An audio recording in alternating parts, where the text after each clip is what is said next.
In this slideshow, I'm going to talk about what it is that we're actually doing here and how that fits in the history of people taking comedy seriously. And when I say what it is that we're doing here, it's, well, we're taking a college course on comedy. What a crazy thing that is to do, right? May not seem so crazy to us, but the truth is that in the history of studying this thing we call culture, comedy for much of it was considered outside what you ought to spend your time doing, right? In the classical tradition, that is going back to the Greek philosophers, comedy was considered quote unquote bad as or at least lower as a kind of form of culture because it wasn't perceived as rational, right? That this thing laughter that you can't control must be bad because we can't rationalize it. So the notion there was that humans fundamentally are serious beings who only encounter humor, and they're better off if they try to avoid that, right?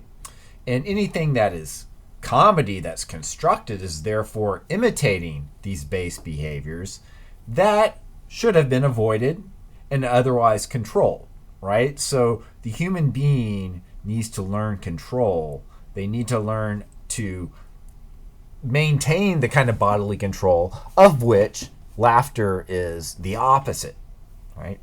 So this doesn't mean, of course, that there hasn't been comedy or humor or jokes throughout, thousands of years of human history. It's just that typically comedy has been considered a low form.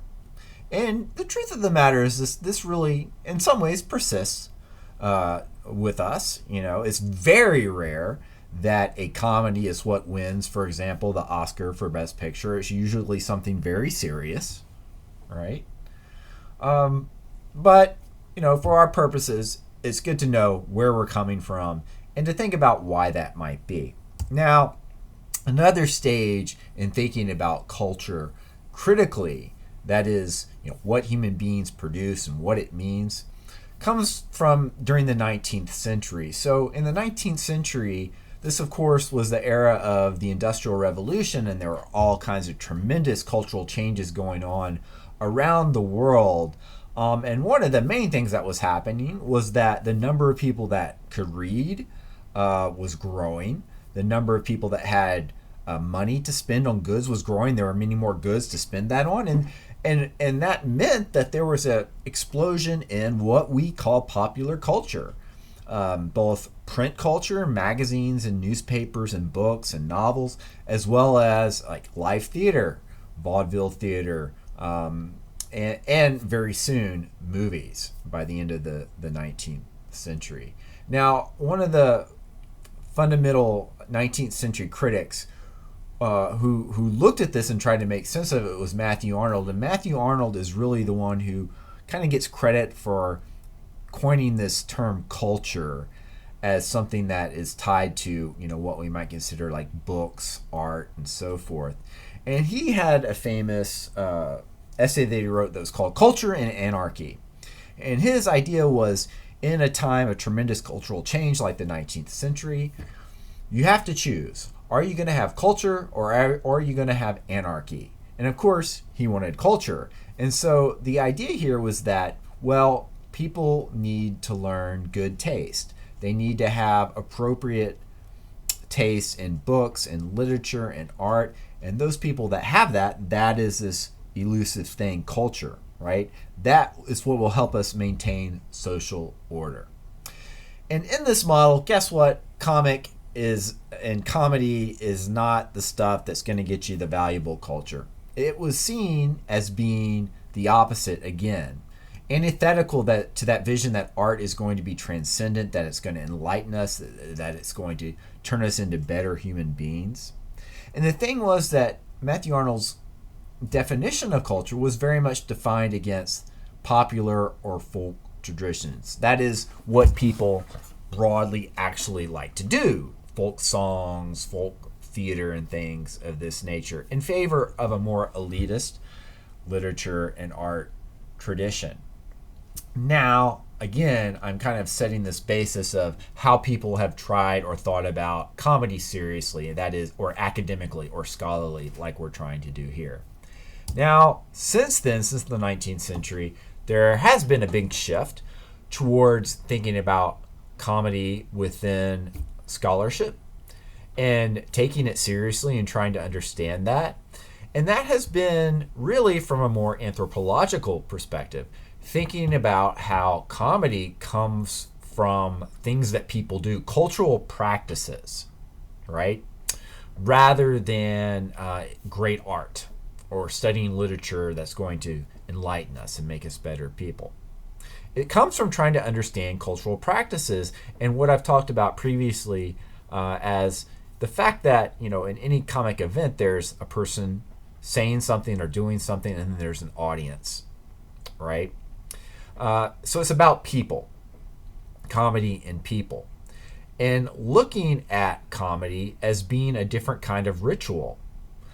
Ritual in the sense of meaningful social practices, cultural practices that people engage in, not just to keep them busy, but to transmit values or to make sense of the world around them.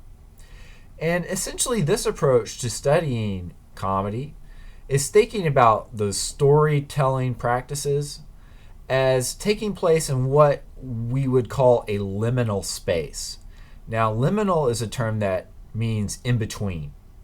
So, comedy, and not just comedy, but other kinds of storytelling, drama too, art, it takes place, it's not the actual real world of our lives, but it's also not completely removed from them.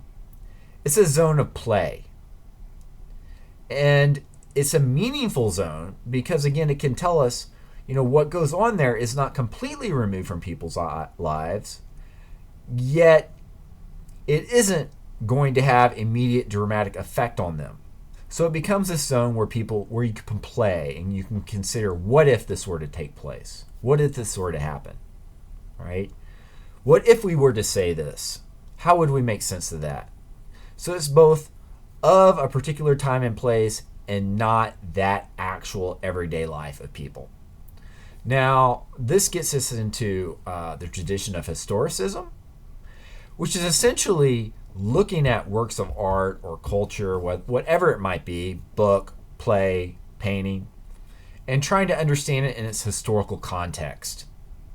And that is a key thing that I do want us to do in this class. And, we'll be focusing on late 20th century, early 21st century, situating comedy, using theory to make sense of it, but within a particular historical context, which helps us understand, why is this incongruous, right?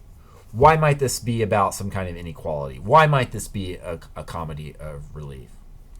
Okay, so moving on, and this is the last slide I'm going to talk about here.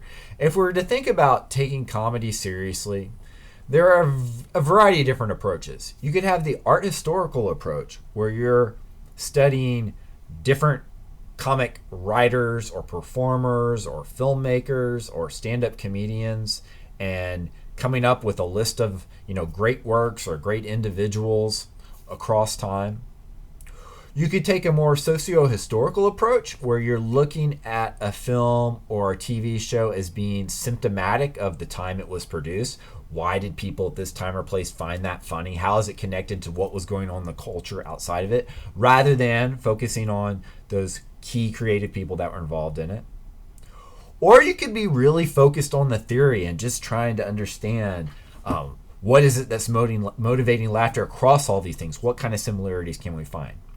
Guess what? We're going to do all those things, right? We're going to try to merge all these things together by looking and thinking about screen comedy being produced, within culture industries as commercial culture in some way or another, but of a particular time and place that must connect with audiences, right? That's the thing about popular culture, is it's no good if no one watches it, if no one watches or laughs at it, right? We need to look at the broader picture.